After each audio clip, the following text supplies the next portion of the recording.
we leak intentions, everything by the words we use, our body, shift in our body, and so on. Yeah, it's you've got a fun exercise coming up for session 4. You're going to work your way through it, but the point is that we need this space to basically practice, really understand how it feels, where we're getting stuck, how we might move forward, take our time to think about what do I need to do here. You might want to have the conversation arc in view, your cheat sheets with questions, you might want those in view. I'm happy to run through the conversation arc before we get into this, if that would be a useful reminder. And so let me share with you. And what you're trying to do is draw out the details and meanings. So one of your prime questions as the first coach leader is, what do you want to walk away with? And you might want to repeat that for if someone isn't clear about what they would like to walk away with.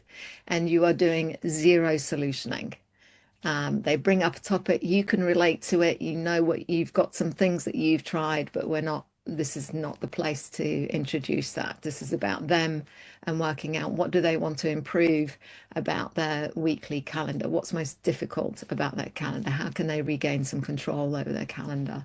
And so you're wanting to draw out the details of what they'd like to walk away with, contract what it is that you're going to work towards together, because that's going to give the whole conversation structure.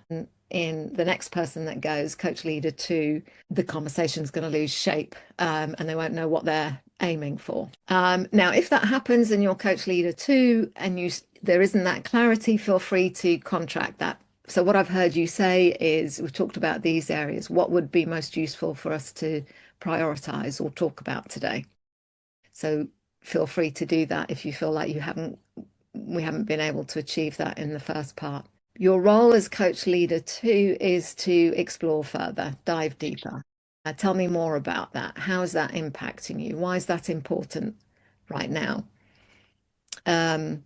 So you're just getting them to dive deeper, unpack stuff, pull out all the threads that are related to this, and a certain amount of acknowledging of them as well. I can see this is really challenging for you. Thank you for sharing that with me. You've already tried. I can see that you've already tried to work out some solutions for yourself.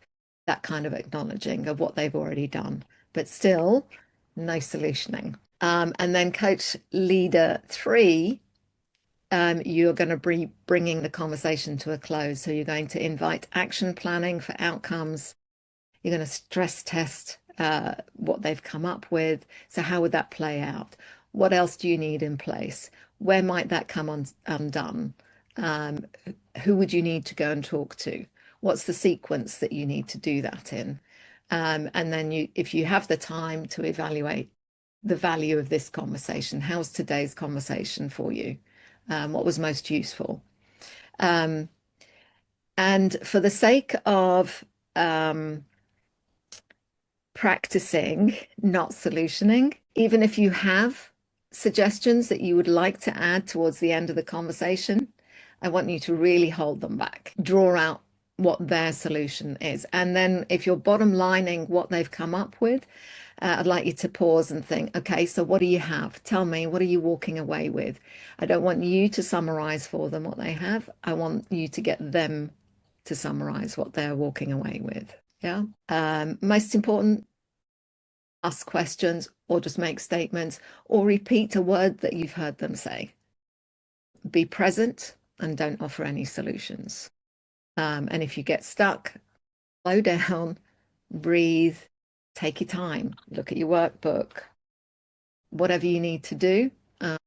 If you can't think of what the question is or what you need to do next, I just want you to take 3 deep breaths, take your time, look at some notes, and have another go, right? Replay what you've heard them say. Any questions about that?